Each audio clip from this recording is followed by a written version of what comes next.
एक छोटे से गांव में अर्जुन नाम का लड़का रहता था। वह बहुत होशियार था, लेकिन पढ़ाई में उतना ध्यान नहीं देता था।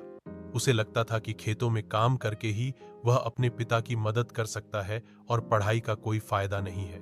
उसके पिता कई बार समझाते, बेटा, शिक्षा, एजुकेशन ही वह धन है जिसे कोई चुरा नहीं सकता। खेत और पैसे तो खो सकते हैं, लेकिन ज्ञान हमेशा साथ रहता है।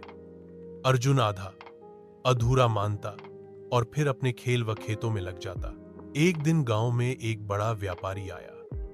उसे अपने काम के लिए एक ऐसे व्यक्ति की जरूरत थी जो हिसाब किताब, कैलकुलेशन ठीक से लिख और समझ सके। व्यापारी ने पूरे गांव में पूछा, लेकिन किसी को लिखना पढ़ना ठीक से नहीं आता था। अर्जुन भी गया, परंतु उसकी लिखावट और गणना कमजोर थी। व्यापारी ने कहा, बेटा, मेहनत तो तुम में है, लेकिन शिक्षा की कमी के कारण मैं तुम्हें यह काम नहीं दे सकता। यह सुनकर अर्जुन को बहुत शर्मिंदगी हुई।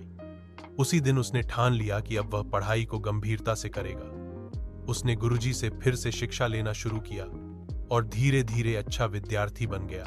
कुछ सालों बाद जब वह पढ़ लिख कर बड़ा हुआ, तो वही व्यापारी उससे प्रभावित होकर उसे अपना सहायक बना लिया। अर्जुन ने समझा कि शिक्षा ही इंसान की सबसे बड़ी ताकत है। मोरल: शिक्षा शिक्षा जीवन की सबसे कीमती पूंजी है।